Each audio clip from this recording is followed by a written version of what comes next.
Let's see the question. Question में क्या बोल रहा है? A toy car of mass small M is having two similar rubber ribbons attached to it as shown in the figure. The force constant of each rubber ribbon is K and surface is frictionless. The car is displaced from mean position by x centimeter and released. At the mean position, the ribbons are undeformed. Vibration period is. तो basically हमें question में क्या बोला जा रहा है कि हमारी कोई क्या है, टॉय कार है, जो कि हमने दो रबर रिबन से हमने क्या कर दिया है, कनेक्ट कर दिया है, और हमने इसको मीन पोजीशन से थोड़ा सा डिस्प्लेस करके छोड़ दिया। तो ये क्या कर रहा है, सिंपल हार्मोनिक मोशन कर रहा है, ऑसिलेट हो रहा है। तो इसका हमें क्या बताना है, टाइम पीरियड बताना है क्वेश्चन में। और इसका रबर रिबन का जो रबर रिबन का जो कांस्टेंट दिया है हमें, कितना दिया है, हमारा के बराबर दिया है। ठीक है, अब देखो यहाँ पे तो हम इसको ये नहीं, क्योंकि ये रबर रिबन है तो हम इसको एज ए स्प्रिंग की तरह ट्रीट कभी नहीं कर सकते, क्योंकि दोनों अलग अलग हमारे क्या होते हैं, डिवाइसेस होते हैं, या दोनों अलग अलग हमारे सिस्टम्स होते हैं। इसलिए हम रबर रिबन को कभी भी जो स्प्रिंग की तरह जो है कंसीडर नहीं करेंगे।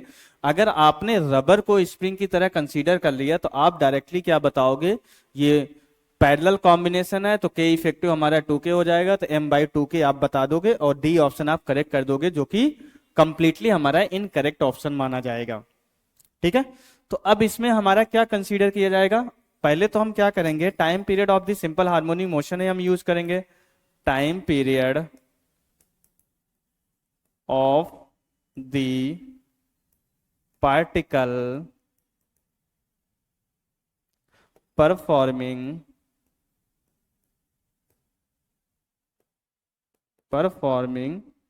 Simple harmonic motion.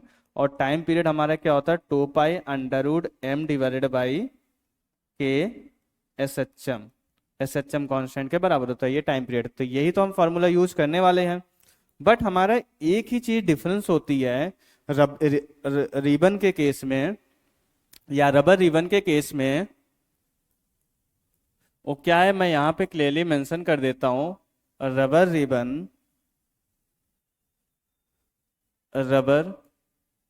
ribbons does not apply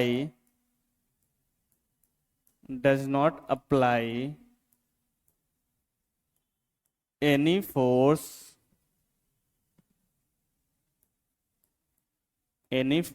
in case of during the compression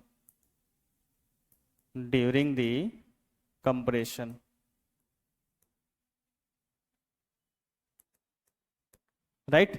अब देखो एक्चुअल में हमारा क्या हो रहा है कि अगर आपने इस कार को यहां से एक्स डिस्प्लेस कर दिया है, तो ये वाला रबर क्या होगा, कंप्रेस हो जाएगा। तो ये कोई भी फोर्स नहीं, रबर देखा है, रबर को अगर आप क्या करो, रबर रिबन्स को अगर आप ऐसे कंप्रेस कर दो तो कोई दिक्कत नहीं है, कोई फोर्स हो कभी भी जो अपने नेचुरल लेंथ में आने की कोशिश नहीं करेगा।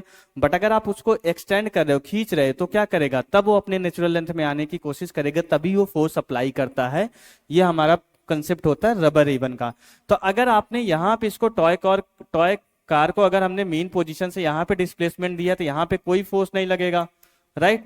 जो फोर्स लगेगा सिर्फ यहाँ पे लगेगा, जो कि F इक्वल टू जो है kx के बराबर होगा, -kx, राइट। यहाँ पे कोई फोर्स नहीं लगेगा, सिर्फ इस एंड पे फोर्स लगेगा। तो अगर इस एंड पे सिर्फ फोर्स लगेगा तो हम यहाँ पे सिंपली क्या बोल सकते हैं, जो रीस्टोरिंग फोर्स लग रहा है, कितना लग रहा है, -kx के बराबर। तो मास इंटू एक्सलेशन हो जाएगा -kx के बराबर, तो acceleration equal to -k divided by m into x. और अगर हम इसको सिंपल हार्मोनिक मोशन की एक्सलेशन वाले इक्वेशन से कंपेयर करेंगे तो क्या हो जाएगा, ओमेगा की वैल्यू कितना हो जाएगा, √k डिवाइडेड बाई m के बराबर आ जाएगी। तो यहाँ से टाइम पीरियड हमारा क्या हो जाएगा, ओमेगा को 2π/t लिखेंगे, तो यहाँ से टाइम पीरियड कितना हो जाएगा, 2π√m डिवाइडेड बाई k के बराबर आ जाएगा। तो यहाँ से हमारा कौन सा ऑप्शन करेक्ट हो जाएगा, यही हमारा करेक्ट आंसर हो जाएगा। तो अगर हम चेक करें तो ये कौन से ऑप्शन में मैच करेगा, हमारा 2π, सी ऑप्शन हमारा क्या हो जाएगा, करेक्ट ऑप्शन हो जाएगा।